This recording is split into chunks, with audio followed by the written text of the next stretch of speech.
Proyekto Helmo.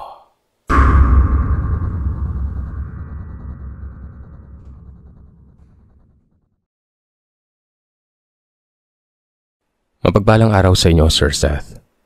Ako po ito, si Cedric, taga Antipolo. Ang kwentong ibabahagi ko ay ang karanasan naming magpipinsan sa isang handaan. Nagsimula ang kwento namin ng magkayayaan sa isang handaan at ang handaan na ito ay doon sa kabilang barangay. Mga 3 oras ang lalakarin namin bago makarating sa lugar na to. Pero kahit na malayo ay hindi na bago sa amin ang layo na aming nararanasan. Sanay na kami at saka mga batak na kami lalo na pagdating sa handaan. Ewan ko nga ba kung bakit kami nahihilig sa ganung ganap. Mabalik tayo sa kwento. Dahil nga sa nabalitaan naming may handaan ay agad kaming nag-ayos ng aking mga pinsan. Tawagin na lamang natin sila sa mga pangalang Marjun, Reynald, Jam, Ricey June, at si Totoy. Sila ang aking mga kasama. Subali nasa 6 kami noon. Umalis kami sa aming baryo, mga alas 4 ng hapon. Sabi kasi ay mga bandang gabi daw gaganapin ang nasabing handaan. Habang naglalakad ay hindi maalis sa mga hiyawan at mga asaran sa aming magpipinsan noon. Ang pinakamalakas mga asar ay si Kuya Ricky. Siya yung tipo ng tao na lahat ng makitang tao o bagay ay kanyang pagtatawanan. Basta may mali lamang itong makita. Habang naglalakad nga, ay may nakasalubong kaming isang matandang babae na nakayuko. Yukong-yuko ito kung maglakad. Nakatakip ang mukha nito ng itim na tela. Tumigil ito at nagtanong sa amin kung saan daw ba ang daanan papuntang kabilang barangay. Ang kabilang barangay na tinutukoy niya ay ang aming barangay. Sinabi naman namin ang daan at yun na nga, nagmakaalis sa matanda ay biglang humalakhak si Kuya Ricky. Napakalakas ng paghahalakak niya noon. Mukha umanong kulang sa aruga ang matanda at tila hindi umano nagsisipilyo dahil sa maiitim nitong ngipin. Sinaway naman namin siya pero tuloy-tuloy pa nito sa pamimintas. Hanggang sa lumingon ng matanda na sa mga panahon na yon ay hindi pa masyadong nakakalayo. Tumingin ito sa amin pero mas iba ang titig nito kay Kuya Ricky na tila ba narinig niya ang pinagsasasabi ni Kuya noon. Pagkatapos ay nagsipagtakbuhan na kami hanggang sa nakarating na kami sa may handaan. Pumasok na kami sa looban nito.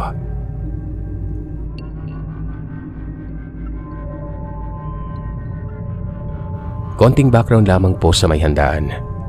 Maraming tao at mga nagiinuman ang looban at napapalibutan ng mga maliliit na kubo. Samantalang ang gitna noon ay puro lamesa na at ang taas naman ay may bubong na luna. So pagkapasok namin ay agad kaming sinalubong ng 2 babae na tawagin na lamang natin sa pangalang Biray at Bea. Si Biray po ay jowa ni Reynald at si Bea naman ay jowa ni Marjun. Inaasar pa nga namin sila noon. Kaya pala na inaaya niya kami dahil gusto nilang makita yung 2 babae na yon.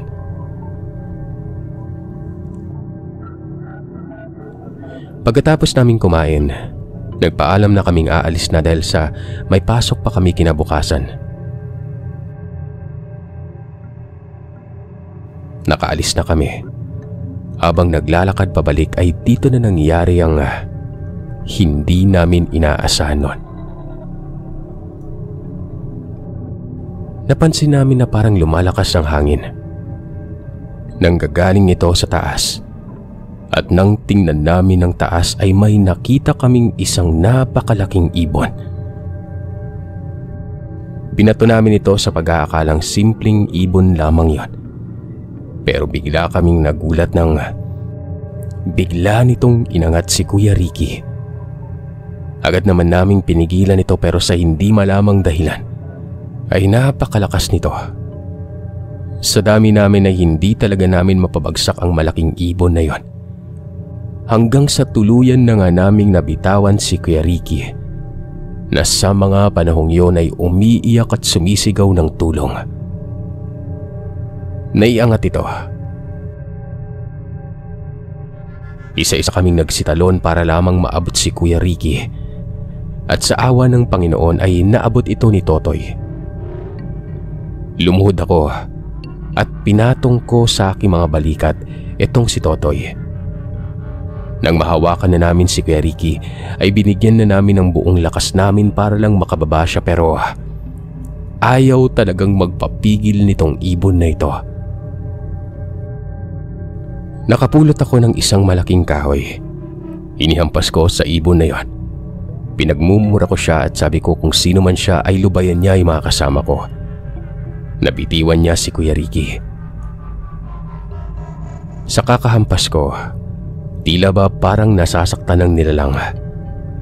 Napagkasunduan namin na sabay-sabay namin hahatakin pa ibaba ang malaking ibon na yon. At gumana naman ang plano namin. Napabagsak namin ang ibon na ito sa lupa.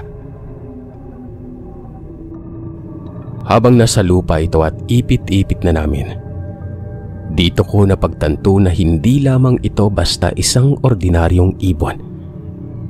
Dahil ang napansin ko dito, para siyang gurang.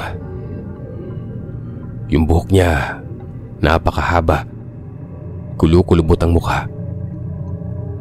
At ang lubos na nakapanindig balahibo sa amin nun, kalahati lamang ang katawan nito. Wala siyang katawan sa baba. Doon ko na sinabi sa mga pinsan ko na hindi ito basta ibon lang.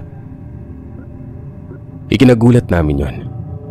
Sabi ko, bugbugin na namin dahil pag nakawala pa yon, baka kami pa yung mapatay nito. Pinagsusuntok namin yon at halatang nasasaktan ito. Pero nang makahanap ito ng pagkakataon, bigla itong nangalmot. Nagkasugat ako sa kalmot at dumugunon. At ito ang naging dahilan para makatakas ang nilalang. Kinaumagahan, halos lahat kaming magpipinsan ay pinagalitan at hindi na rin kami nagsipasok. Nalaman namin ng pinagamot si Kuya Ricky sa isang albularyo na may galit umano na matanda sa kanya dahil sa panglalait nito. At doon ko naalala na yun pala ang matanda, yung ibon na nakasagupa namin noon. Pagkatapos na mangyari ito ay hindi na kami nagpapagabi. Kung sakali mang may pupuntahan kaming handaan. Sa ngayon ay masaya kaming magpipinsan. Minsan na lang kami magkita-kita dahil busy na rin kami sa aming mga trabaho. Pero gayon pa man, palagi naming inaalala na huwag basta-basta manghuhusga ng tao. Lalo na kung hindi pa ito lubusang kakilala.